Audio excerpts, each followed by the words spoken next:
Thank you so much to all the members of the Roundtable for having invited me to replace Martha Hanna. So I know what you're all thinking. You're thinking like Lloyd Bentsen in the vice presidential debate of 1988 when confronted with Dan Quayle comparing himself to John F. Kennedy, right? I know Martha Hanna. I'm a friend of Martha Hanna. You, sir, are no Martha Hanna. And so I share your disappointment, actually, because, in fact, I just assigned, once again, her book, Your Death Would Be Mine, in a graduate seminar. I've signed it many times. I've read it cover to cover at least 4 times. And it's a remarkable book. And frankly, I really wish she were here so I could be sitting where you are listening to what she has to say about her remarkable use of these kinds of sources. So, but you have me instead, and so I'll do my best. And maybe it's wondering why I was invited, and looking at the title, I think, well, I'm an expert in what one cannot learn. That's for sure. Or maybe it's my capacious ego that got me invited here. But I'm going to talk a little bit. It's a little bit in line with what Rachel has talked about, and that is, I'm going to talk about the way we use sources, and I'm going to actually stretch this definition of ego documents, which Christine had said is broadly defined to include letters and oral histories as well as journals and memoirs. But I'm going to stretch that even further because those are extremely rare in the kind of work I do, in understanding colonial selves at war, right? So how do we understand colonial selves at war? Because we don't have a lot of those ego documents, and what we use instead, and how we might construe those as ego documents, and what that might mean. So they're not plentiful for colonial subjects at war in the Great War, the war I study, and in particular the colonial subjects that I know best, and that is the soldiers who fought in the French army. There are some memoirs and letters, oral histories, journals, and that sort of thing, but they're rare. Right? They're rare because of the oppression of the colonial situation, fewer opportunities to create those documents, to disseminate them, to be sure, and also just illiteracy, right? Which has a little something to do with the colonial situation, or maybe a lot of something in certain contexts to do with the colonial situation, but so they don't exist for those reasons. Those that exist are often from elite perspectives, right? The literate, of course, although that would be true in any dynamic, but this is an even smaller slice of a colonized population, to be sure. And so they're not representative, and often these elites are co-opted in the colonial situation, or at least they present themselves that way because they have something to gain by being co-opted into the colonial situation. There's one, the first and most famous memoir of a soldier who fought, a West African who fought in the French army during the war, is by Bakary Diallo, Force Ponte, which came out in 1926. This is a really controversial memoir for a number of reasons. Number one, there are real doubts about whether he wrote it at all.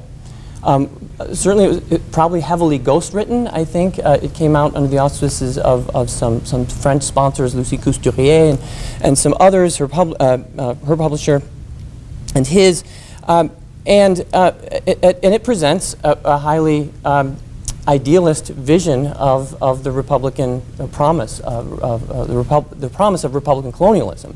And so, even if not heavily ghost-written or written for him, it's a problematic perspective. It doesn't mean it's not true, but it's probably not representative in any case. And so, in other words, you have the sort of usual problems of ego documents. They're constructed to present a certain self, and they're often recorded long after the fact. They're unverifiable and that sort of thing. And in fact, in some ways, I'm just describing the problems of sources, right?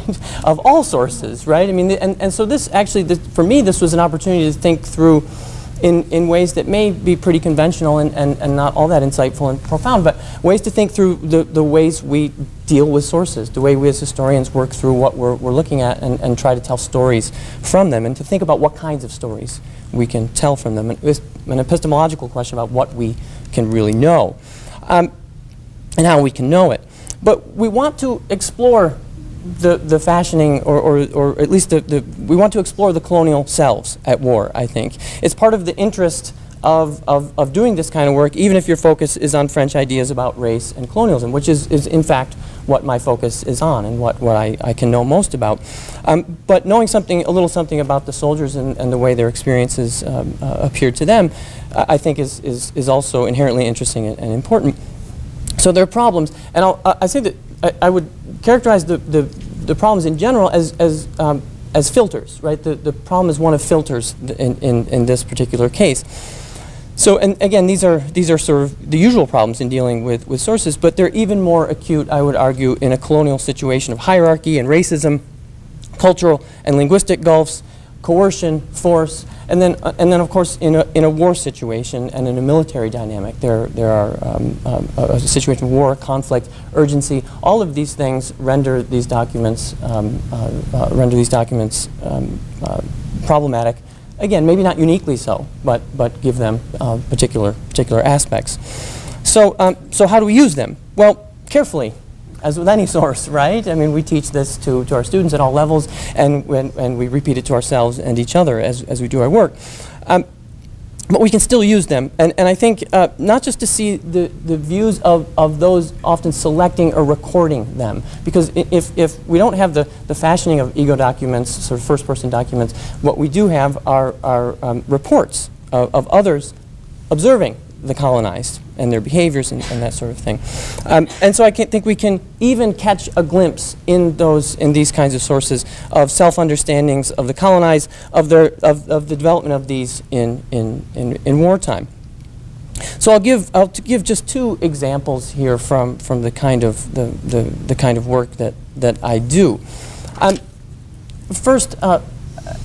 And there are a number I could give, but I'll just do two, and I'll really just give you two quotations from each of these sources. So first, postal censorship records, and I'll start with a quotation here from one of them. What to tell you of French women? Down there we fear them. Here they solicit us with their charms. What delights in their smooches? I am forgetting about Madagascar because of them. So. This is from a private correspondence, so we can assume that it's frank and honest, right? But it's self-presentation, as letter writing often is, right? And also I would say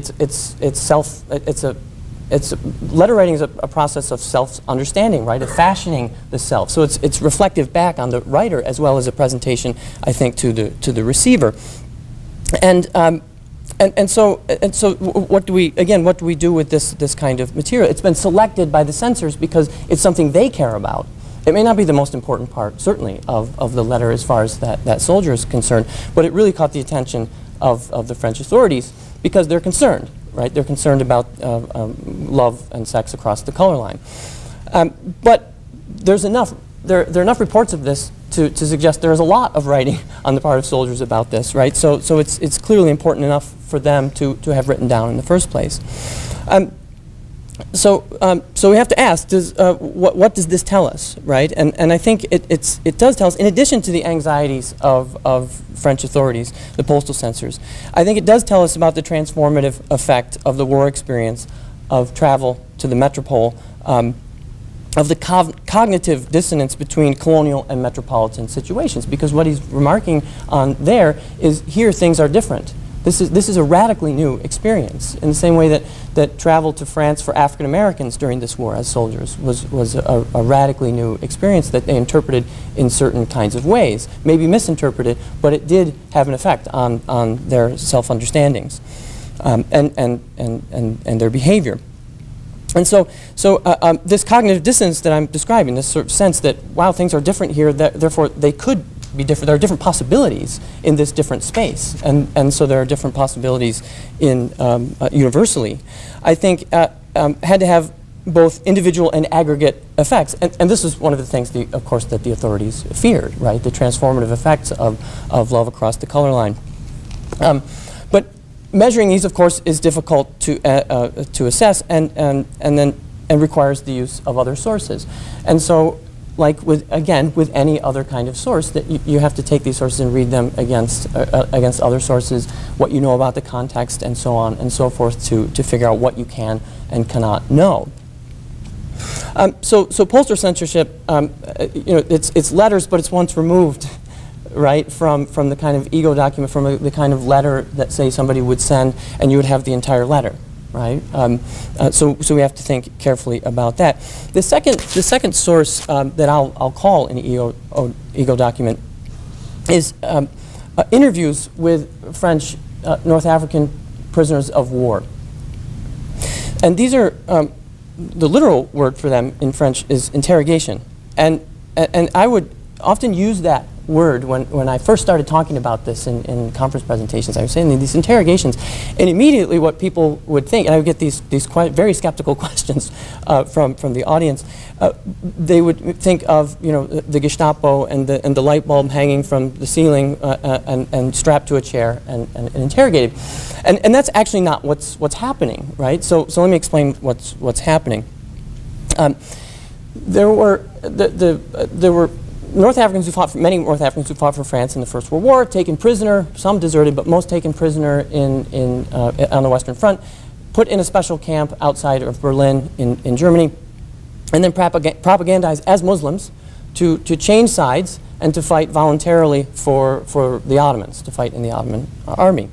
And we have many records from the German archives about the life in these camps and these efforts, and so there are actually a lot of sources. But the most interesting to me are these sources when the men come back, when they're repatriated. About 1,000 of these men were put into a battalion, forced into a battalion, and sent to Mesopotamia, where almost 100 of them finally escaped, usually deserted, and escaped to British lines. They ended up back in French hands and then told their stories in these interviews. I'll call them interviews, not interrogations, right? But why do I call them interviews? Because it was known that they were forced. Very few of them, and we know their names, actually. The French authorities knew the names of the guys who volunteered to do this. Almost all of them had been forced. The French knew this already through intelligence. The German lieutenant who accompanied the battalion, he was killed in the Middle East, and French intelligence found his papers in the middle of the desert. It's like a novel, this thing. So they already knew. So these interrogations, if I could use that word, or these interviews, were actually to find out, first of all, where are these guys who volunteered, right? Very, very few of them, only really a couple. But mostly to craft a war crimes trial against the Ottomans, for having, which never came to fruition, for having done this thing. So the interrogations were opportunities for the soldiers to tell their stories in the first person, tell these incredible adventures, the odysseys going from North Africa through France to Germany. They're really something. That being said, they're still filtered, right? This is still a colonial situation, one of hierarchy and racism and cultural gaps and all sorts of things. And also it's a military situation, right? These are soldiers telling stories to officers. There are interpreters present, so there's a linguistic gap. So they're still problematic, right? But they're not as problematic, let's say, as Gestapo interrogations, which I once saw a paper given on Gestapo interrogations, and that guy got a lot harder time than I did, ever gotten at a conference. So I said I would just give you an example from these. An Algerian prisoner of war addressing on behalf of a group of prisoners of wars, an Egyptian propagandist brought in to propagandize these soldiers. And he says in response to this propaganda, "You know as well as we do that questions of nationality come before those of religion. We are and remain above all French. And if you want to make us happy, send us home to Algeria." So we have a rejection, right, of this propaganda. But what to make of this incredible statement, right, that nationality comes before religion and that we are French, right? First of all, we can disbelieve it, right? And yes, it's probably instrumental use of French identity, of French nationality, of Frenchness. And also, I would argue a positioning vis-a-vis Egypt. This is an Egyptian they're talking to, right? In a discourse about pan-Islam, pan-Arabism, even about Islam itself. It's a dynamic self-presentation, in other words. But I also think we have to, when we're dealing with these sources, we have to entertain all of the possibilities and entertain them equally, and again, weigh them against context and other sources. And I think we have to entertain the possibility that this is a genuine expression of investment in the French colonial order, spoken by a colonial elite, perhaps. In fact, this was an officer in the cavalry, right? So that matters. Or even a genuine belief in Republican promises, to bring us back to Diallo. I mean, there were colonized, right, who, from our point of view, to be sure, tragically believed in the promises of Republican colonialism. In other words, a self-fashioning going on in this ego document of a sort as well. Who knows? These are deeply problematic sources. Again, even if I've switched from calling them interrogations to interviews, they're deeply problematic sources that we have to address in complex ways. But I think, again, we have to entertain and weigh all of the possibilities, weigh against other sources. So in the end, I've said, and this, so now you're really wishing Martha Hannah was here. I haven't said anything truly profound, but I think it's an exercise. Thinking about ego documents is just a species of the problem that we share with when we deal with any kind of source, when we confront any kind of source, that we have to weigh it against other sources, against context, what we can and cannot know. Right? And again, I think the really key thing is to weigh all of the possibilities and not close down any of the possibilities that we might find in them. Present them all. I think what Rachel has done, which is really great and interesting, because she's already written her book. See, I haven't. She's more productive than I am. But talk about how you write it, right? That's next for me. So it's been great to sit here next to her and listen to that. How do you write that? How do you present all of those possibilities to the reader so that they can come to some kind of judgment and weigh your judgment? And that's all I have to say about that. Thank you. Well, I get to go last, which I don't know if it's a good thing, because then I can I see common themes and things that'll be repeated, but I'm afraid that you're going to be like, yeah, I just heard that 3 other times. So I'm going to try and kind of focus on some of the things that are a little bit different. My own work focuses on the Second World War in France, and especially the effects of daily concerns on the political situation. And there's certainly a wide range of ego documents that we can use. And I think because conflict does do things like censorship, and you get the control technique, keeping track of what people are writing, and people wanting to write about it, diaries and journals and memoirs and letters. And also, in this case, there are a lot of oral histories and interviews, people trying to capture these things before that generation is gone. And using those kinds of documents is key for trying to tell the history of conflict from the bottom up. And as Rick said, though, they are something that they are like other sources that have their own problems and limitations. So I'm going to focus on 2 kinds of ego documents today. And I'm going to talk about letters that are sent to officials, which is kind of a subset of letters. It's not a personal letter that you're sending to someone else, but you're still revealing something about your daily life. And then also narratives that are constructed later, especially oral testimonies, and then what that can tell us about the war itself, but also what it tells us about the memory of the war and how it changes over time. So that conflict isn't just limited to the years when it occurred, but then kind of the ongoing legacy of it as well. And so when working with these letters that are sent to officials, it's really important to remember that the letter writer not only is talking about what's happening then, but they're also trying to elicit a specific response from the authorities. They're not just self-fashioning, they're thinking about themselves, but they're also thinking what is most likely to get the response that I want. And then you do have to place those within the political context.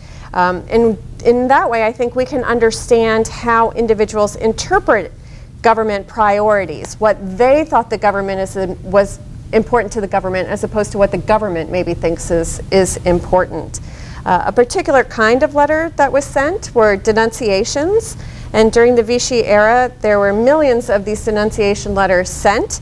You sent them to local officials all the way up to Pétain himself, and they often included information on a specific, black market activity, or someone's got a pig in their backyard that they're not supposed to. But they also then would include more kind of ideological, either anti-Semitic remarks or references to patriotism or civic duty. So one woman turned in her co-workers, and she asked, at the time when all good French suffer from the heartbreak of their country and aspire to see her reborn, shouldn't it be urgent to put an end to this underground activity? So it's not just turning them in, but it's about the rebirth of France. Another woman emphasized the distinction between the good, suffering, and French victim and the evil, thriving, and Jewish aggressor, but she also included accusations of economic, material misconduct as well. So they were all themes that were sure to interest the Vichy authorities based on the propaganda at the time and the anti-Jewish laws. They're also preoccupied with rationing and black market. So it's like they picking multiple things because surely one of these things will get a response. They'll be interested in this. But we have to wonder then, do these letters mean that individuals are embracing the tenets of the National Revolution? Do they support the Vichy regime? Or are they simply using that rhetoric in order to achieve a goal, like eliminating competition for scarce resources? So it's again that question of using things carefully and what do they mean? Okay. Also, another kind of letter that I've looked at, the new project I'm working on is on restitution of looted Jewish apartments, private homes. And after the war, Jews are able to send their own letters to the provisional government. They had been the object of many denunciations, and now they have the chance to write to the government after the war. And there were no official forms for restitution claims. There wasn't something you filled out. There was some required documentation. You had to send an inventory. You had to have certification that your apartment had been looted, signed by the concierge or the local police. But you were not required to send any kind of letter explaining what had happened or where you had been. But many people did write letters to the officials to accompany their claims. And so it's more than just kind of an accounting of the missing items or a first step in the process of restitution. It's an outlet for victims to express their sense of loss. And it was also, I think, a way for them to express their desire to have their losses recognized and legitimized by the government. So they do want some kind of response. They're also gendered, I think, in ways that Whitney was talking about. Women were primarily responsible for maintaining the home, but the inventories and the letters often suggest that men, as head of the households, would submit the required paperwork, except for single women, especially widows, or women who had never married. And these women, though, often highlighted their relationship with male family members in their letters to the French bureaucracy. So again, they're kind of buying into whatever they think is important. Women regularly referenced a deported husband or a POW son, while men and women both underlined family members' military service, their status as a bombing victim in addition to being a racial victim, or they mentioned any kind of resistance credentials their family had as well. And emphasizing the male family members and especially emphasizing their identity as soldiers or deportees reflects assumptions about post-war family structures and government priorities, or the way that people interpreted them. And so even though the government's all the time talking about Republican equality and everyone's going to be treated the same, people knew that bombing victims or soldiers or POWs had greater emphasis, and that perhaps this is something that would get the response that they wanted. Okay. And in some ways, the memory of the Second World War and the ego documents that result from it differ from these earlier conflicts like Napoleon or the Siege of Strasbourg, in that we have the availability of technology to record personal stories, and that's kind of something that's different, I think, than some of these other things, but it adds another kind of complexity. How do you use those? And there's also a living collective memory of the war in France, and that memory is often related to a group identity, whether you call it a French identity or Jewish identity or Franco-Jewish identity, but determining where the identity is leads to some debate of where people fit within the system. We also have, about 50 years after the war, a number of survivors sharing their experiences through videotaped oral testimonies, and this idea that there was a return of the repressed, that people were silent after the war, and then in the 60s and 70s and then into the 80s and 90s, people are talking. about what happened. And that has led for some people to say that Jews did not want to be distinguished from the rest of the nation for what they suffered under the occupation. So they were silent, and they drew on this idea of Republican equality. And as a result, we have this consequences for the memory of the Holocaust, because people didn't talk about it at the time, then it was repressed, and it comes back later, and it becomes this kind of obsession. And you see this consequences of the so-called silence in the oral testimonies of the 1990s, especially if you're looking from the perspective of restitution and reparations. And I did look at many of the oral testimonies recorded by the USC Shoah Foundation Visual History Archive. And in most cases, interviewees emphasize the long process with little results. In a few of the oral testimonies, interviewers asked directly what post-war aid was provided by the government. And most people replied, what help? There wasn't any help. Another said, no, not at all. Jews weren't important. But this, I think, reveals not only the individual experiences with post-war restitution, but the evolution of the memory. Because if we look then back to those letters that are accompanying the restitution claims from the post-war period, that undermines the idea that Jews were silent. So instead, I think that the testimonies 50 years later are incorporating a dominant accepted narrative, and then we have to kind of deal with that. What is the consequence of that? And they also kind of reveal a shift if you're using those kind of documents together. The post-war letters show that the French government clearly knew what had happened to the Jews during the war, that the Jews were claiming their rights, but it's going to take many years for those rights to be acknowledged. You go from knowledge to acknowledgement or to recognition, and that's part of the timing of using these documents as well. And then just a few things, the other issues regarding to oral testimonies, the idea of there's kind of a formula, right? There was a set of questions to ask. You talk about this and this and this order. How do we use things that were recorded for a particular purpose? Someone was doing research on resistance. Can we use the answers to those questions to tell us about something else? What are the issues that raises? Questions of borrowing from other narratives, what I would call borrowing. People remember, like in my case, people remembered seeing Oradour sur Glane burning, but they couldn't have been there. They couldn't have been anywhere close to have seen that. Or people remembering wearing a yellow star when they lived in the southern zone and there was no yellow star in the southern. So kind of borrowing those dominant narratives. Also our ability to critically analyze them. Can we say, what are the problems in these narratives? How do you address them? How do you write about them? And I'll kind of leave that for the broader discussion.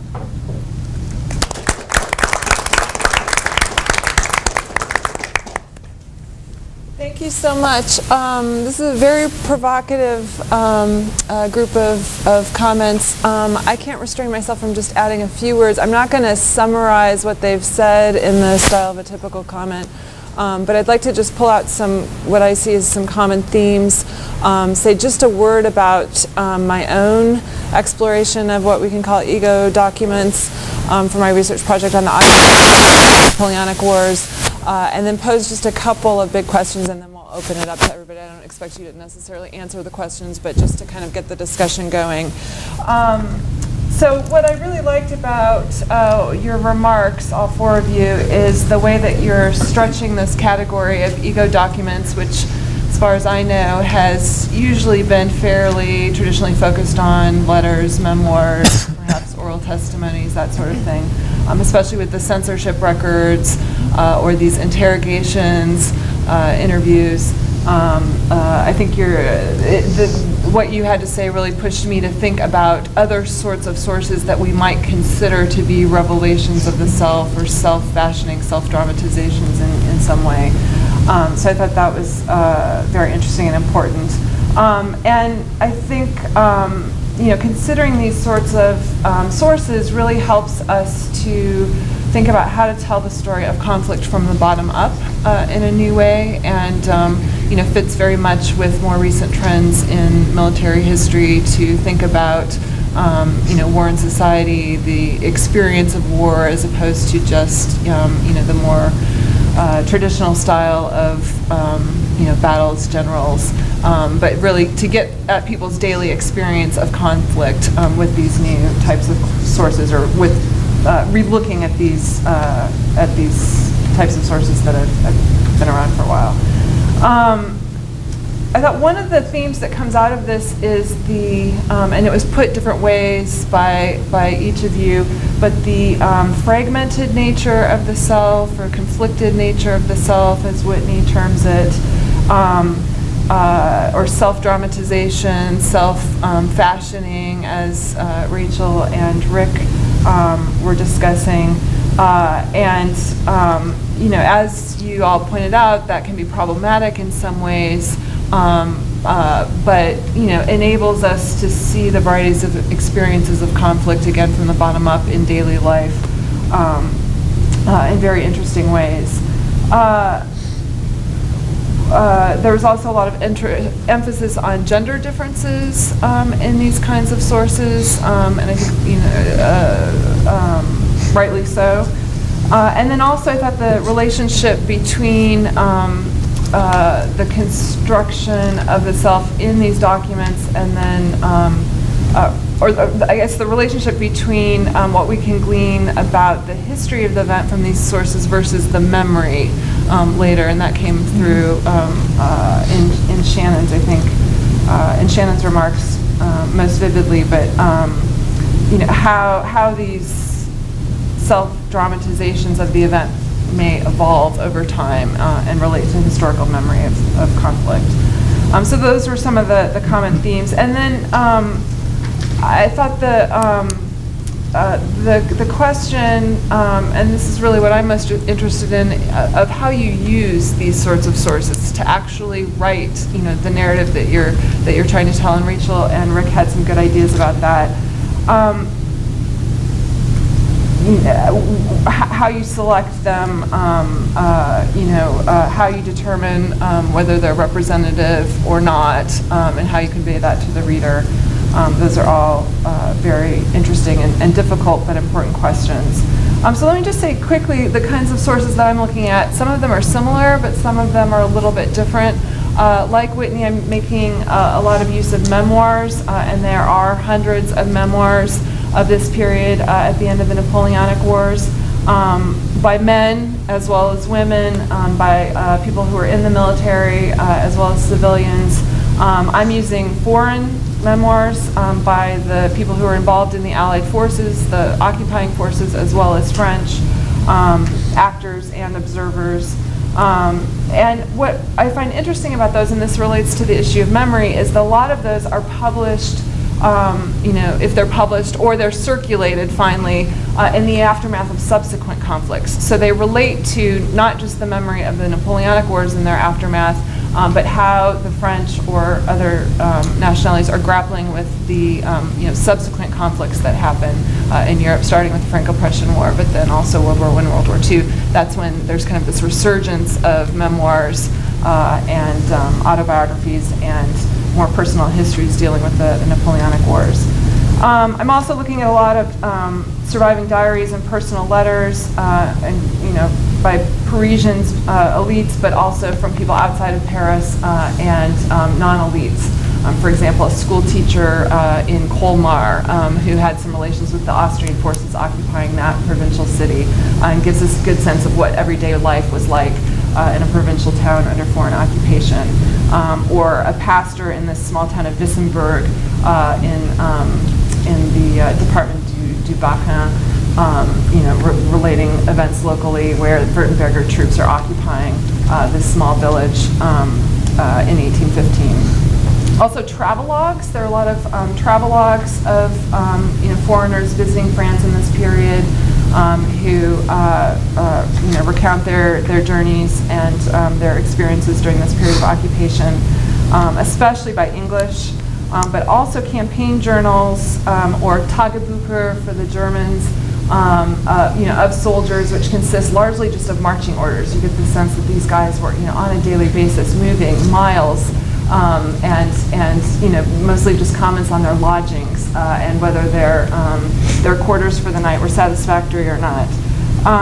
Also, oral traditions, which persist very late into the 19th, even into the 20th century. If I tell archivists today that I'm working on this topic of the occupation, the post-Napoleonic occupation, they'll recount, you know, family anecdotes about how, oh, my great-great-great whatever, you know, had this story about how when the Russians came through, they took all the cabbage that was in the basement, or they, you know, they raided our wine collection, or, you know, whatever. You know, these family legends, which become sort of urban legends, persist even up to the present day, and I think you could include in these kinds of personal, you know, dramatizations of the self and the family from this period.